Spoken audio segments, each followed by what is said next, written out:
আজ ফেসবুকের এই যুগে, ফেসবুক প্রজন্ম আমরা, আমাদের মধ্যে দেখবেন যে চিলে কান নিয়ে গেছে এই কথা শুনে চিলের পিছনে দৌড়ানোওয়ালা মুসলমানের সংখ্যাই সবচাইতে।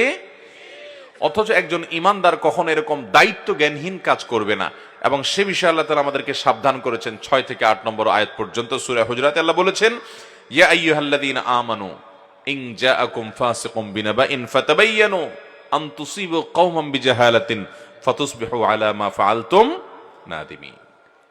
এখানে আল্লাহ তাআলা বলেছেন, হে ইমানদারগণ, কোন ফাসিক তোমাদেরকে কোন নিউজ পরিবেশন করলো, কোন মিডিয়াতে কোন নিউজ উঠে আসলো, যে মিডিয়া আল্লাহর ভয় লালন করে না, পয়সার কাছে হয়তো বিক্রি হয়ে যায়, হয়তো কোনো দুনিয়ার ধান্দার কারণে, বরং ইসলাম বিরোধীদের কোনো এজেন্ডা বাস্তবায়ন করার জন্য তারা অনেক কাজ করে, এদের কোনো আল্লাহ ভীরুতা, তাকওয়া এবং তাকওয়া নির্ভর কোনো আদর্শ বলতে কিছু নাই। এই মানুষগুলো যদি কোনো সংবাদ দেয়, হুট করে সেটা বিশ্বাস করে বসে থাকবে না, কারণ এরা অনেক খারাপ মানুষকে ভালো বানায় দেয়, অনেক ভালো মানুষকে খারাপ বানায় দেয়, অনেক জিরোকে হিরো বানিয়ে দেয়, আবার অনেক হিরোকে জিরো বানিয়ে দেখে। অতএব শুধুমাত্র এই গতানুগতিক তথাকথিত মিডিয়াই নয়, যে কোনো মানুষ তোমার কাছে কোনো সংবাদ পরিবেশন করলো, ফেসবুকে তুমি একটা নিউজ পাইলা আর অমনি ওটা শেয়ার শুরু করে দিলা, লাফালাফি করে ওটা বলা বলি শুরু করে দিলা, না। তোমাদের কাজ হলো কোন সংবাদ আসলে ফাসিক এমন কোন মানুষ যদি সংবাদ পরিবেশন করে যার ভিতরে আল্লাহ ভীরুতার ঘাটতি এবং কমতি আছে, ওইটাকে যাচাই করো, ওইটাকে তাহকিক করো, অনুসন্ধান করো, ওটাকে ক্রস চেক করো, তারপর তুমি সে বিষয়ে সিদ্ধান্ত নিবে। আল্লাহ অন্য আয়াতে বলেছেন, ওয়ালা তাকফু মা লাইসা লাকা বিহি ইলম, যে বিষয়ে তুমি চূড়ান্তভাবে নিশ্চিতভাবে জানো না, সে বিষয়ে কোনো বিষয়ে অবস্থান গ্রহণ করতে যাবে না। আজ আমাদের মুসলমানদের মধ্যে, এমনকি প্র্যাকটিসিং মুসলমানদের মধ্যে, নিয়মিত সালাত সিয়ামকারী ভাইদের মধ্যে, দাওয়াতের কাজ করেন বিভিন্ন অ্যাঙ্গেল থেকে, সে সকল ভাইদের মধ্যে এই রোগটা এত প্রকট আকার ধারণ করেছে যে কারোর ব্যাপারে কোনো কিছু পেলেই হলো, কি বলেছেন তিনি, আদৌ তার আগে পরে অন্য কোনো কিছু ছিল কিনা, এটার মর্মটা কি, এটার লক্ষ্য উদ্দেশ্যটা কি, এটা কতটা সত্য কতটা অসত্য, এটা কত আগের কত পরের, এখানে কোনো মিডিয়ার কারসাজি আছে কিনা, এটা কোনো ইউটিউবারের কোনো কারসাজি আছে কিনা, এখানে মাঝখানে কোনো গ্যাপ আছে কিনা, ন্যূনতম বাজ বিচার নাই, পাইলেই হলো কারোর পেছনে লেগে আমরা তার গোষ্ঠী উদ্ধার শুরু করে দেই। আছে না নাই? ভাইরা আমার, আল্লাহ তাআলা কোরআনে কারীমে বলেছেন, তাহসাবুনাহু হাইয়িনা ওয়া হুয়া ইনদাল্লাহি আযীম, এগুলোকে তোমরা খুব হালকা জিনিস মনে করো, খুব তুচ্ছ জিনিস মনে করো, অথচ এটা আল্লাহর কাছে অনেক বড় বিষয়, বিশাল বড় বিষয়, এটার উপরে অনেক কিছু নির্ভর হতে পারে, তোমার জান্নাত জাহান্নাম নির্ধারিত হতে পারে। আজ আমরা অন্যকে নিয়ে যত টেনশন করি ভাইরা, নিজেকে নিয়ে আমরা তার সিকি ভাগও টেনশন করি। আমরা শুধু মানুষের পিছনে লাগালাগি, কে কি করলো, কে কি বললো, শুধুমাত্র এগুলোর পিছনে করি, এবং সেগুলোর পিছনে যে আমরা ঘুরি, সেক্ষেত্রেও আমরা যথাযথ শরিয়ার নীতিমালা, সূরা হুজুরাত যে নীতিমালা বলেছে এটাকে আমরা অনুসরণ করি না। এই জন্য ভাইরা, আমরা কারোর বিষয়ে কোনো কথা যতই বলুক মানুষ, আমি নিশ্চিত হওয়ার আগ পর্যন্ত, আমি স্যাটিসফাইড হওয়ার আগ পর্যন্ত, কোন মুত্তাকি পরহেজগার থেকে জানার আগ পর্যন্ত, কোন ফাসিক, কোন আননোন কোন সোর্স থেকে কিছু পেলাম আর লাফিটা বলা শুরু করলাম, এই কাজটা করব। আল্লাহ আমাদেরকে বেঁচে থাকার তৌফিক দান করুন। 6 থেকে 8 নম্বর আয়াতের মধ্যে আরো একটি বিষয় আলোচিত হয়েছে, সেটা হলো আল্লাহ রাব্বুল আলামিন বলেছেন, ইন্নামাল মুমিনুনা ইখওয়াহ ফাআসলিহু বাইনা আখওয়াইকুম, নিশ্চয়ই ইমানদাররা সবাই ভাই ভাই, অতএব তোমরা ইমানদারদের মধ্যে কোনো গন্ডগোল, কোনো ভুল বুঝাবুঝি, কোনো মতমানের পার্থক্য, কোনো মনোমালিন্য হলে এটাকে সংশোধন করে দিবে, এটাকে দূর করে দিয়ে তাদের মধ্যে ঐক্য সৃষ্টি করার চেষ্টা করবে। আর আমাদের স্বভাব হলো উল্টা, যদি কোনো মুসলমানের সাথে কারোর মনোমালিন্য হয়, আমরা সেখানে চুগলখড়ি করি, ঠিক না ভাই? ঠিক। এক আলেম আরেক আলেম সম্পর্কে হয়তো কিছু বলেছেন, হয়তো তিনি ভালো অ্যাঙ্গেল থেকেই বলেছেন, আপনি যার ব্যাপারে বলছেন তার কাছে যা বলছেন, আপনি জানেন উনি আপনার সম্পর্কে কি বলছে? ওই বেচারার পেট ফুলে বিশাল বড় আপনার মোটকায় পরিণত হয়ে গেছে, আমার সম্পর্কে এরকম বলল। আছে না না এই সমস্ত চগলখোর? এই চগলখড়ি এটা খুব ভয়াবহ বিষয়। কবরের আযাব দুটি কারণে হবে সবচাইতে বেশি, তার একটি হলো পেশাব থেকে ভালো করে পবিত্রতা অর্জন না করা, আরেকটি হলো চগলখড়ি করা। নবী করিম সাল্লাল্লাহু আলাইহি সাল্লাম বলেছেন যে কবরের আযাবের অন্যতম প্রধান কারণ হলো এই দুটি। এই চগলখোর ব্যক্তি নাম্মাম, সে জান্নাতে প্রবেশ করবে না। নবী সাল্লাল্লাহু আলাইহি সাল্লাম বলেছেন, লা ইয়াদখুলুল জান্নাতা নাম্মাম, নাম্মাম জান্নাতে যাবে না। চগলখড়ি যে কত নিকৃষ্ট একটা চরিত্র, আমাদের সমাজের চতুর্দিকে তাকালে দেখবেন চগলখোর আর চগলখোর। আপনার সামনের কাছে যায়, আপনার সামনে যায় আপনার কাছে ভালো সাজবে, আবার আরেকজনের কাছে যায় তার কাছে ভালো সাজবে, আছে না নাই? এই চগলখড়ির চরিত্র কোনো ইমানদারের মধ্যে থাকতে পারে?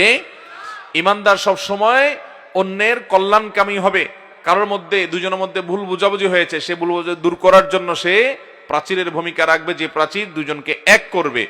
সে প্রাচীর হয়ে দুজনের মধ্যে বিভেদ সৃষ্টি করবে না, বরং পারলে সেতু বন্ধন হবে, প্রাচীর না বরং সেতু হবে।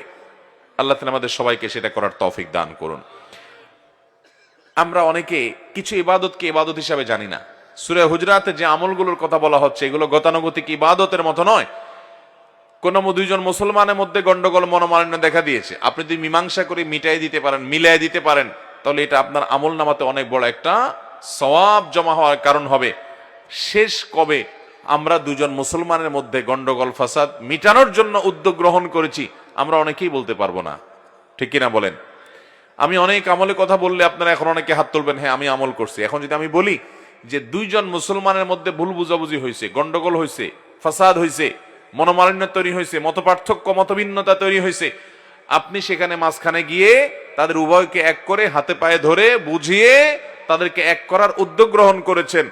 এই কাজটা করতে পেরেছেন, কয়জন আছেন বললে এখানে দু চারটা হাতে হয়তো উঠবে না। ভাইরা আমার, আমরা এই সমস্ত ক্ষেত্রে সেলফিস্টের ভূমিকায় চলে যাই যে আমার দরকার কি, তাদের মধ্যে গন্ডগোল, আমার দরকার কি, আমি পারলে অন্যের ঘর পোড়াতে আলু পোড়া দিতে যাই, আরেকজনের ঘর পোড়াতে কি করতে যাই, আলু পোড়া দিতে যাই। আল্লাহ তাআলা আমাদেরকে ভালো মুসলমান হওয়ার তৌফিক দান করুন। তো কোরআনে কারীমের সূরা হুজরাতের এই 6 থেকে 8 নম্বর আয়াতে দুটি বিষয় আলোচিত হয়েছে মূলত। তার একটি হলো কোন প্রপাগান্ডা, কোন গুজবে যেন মুসলমান কান না দেয়, তাহকিক করে, যাচাই বাছাই করে, ক্রস চেক করে তারপরে কোন বিষয়ে সিদ্ধান্ত নিতে যাবে। হুটহাট করে কিছু বলে এরপরে বলবে সরি, ভুল হয়ে গেছে, তথ্যগত ভুল ছিল, আমি জানতাম না, হানতান, এগুলো মুসলমানের চরিত্র না। মুসলমান ভালো করে যাচাই বাছাই করে তারপরে কথা বলবে। হুটহাট করে না জেনে কোনো মন্তব্য করতে যাবে, বিশেষ করে ফেসবুকের এই যুগে অনেক বেশি সতর্ক আমাদেরকে থাকতে হবে। কিছু পাইলেই বিশ্বাস করে নিলাম, এটা করা যাবে না। ঠিক একইভাবে এখানে মুসলমানদের পারস্পরিক সম্পর্কগুলো যেন ভালো থাকে, একটা সমাজের মানুষের মধ্যে যেন সম্পর্ক ভালো থাকে, সেজন্য সংশোধনকামী, মীমাংসাকামী হতে বলা হয়েছে। আল্লাহ তাআলা আমাদেরকে সেটা তৌফিক দান করুন। ওয়াসসুলহু খায়র, মীমাংসা এটা উত্তম, সর্বোত্তম বিষয়। তৃতীয়ত যে বিষয় আলোচনা হয়েছে সূরা হুজরাতে, সেটি হলো একজন মানুষ পিওর মানুষ হওয়ার জন্য যত রকমের নোংরা চরিত্র আছে এগুলো থেকে নিজেকে পরিচ্ছন্ন করতে হবে, সে নির্দেশনা আল্লাহ তাআলা দিয়েছেন এই সূরাতে। সেটি 9 থেকে 13 নম্বর আয়াত পর্যন্ত।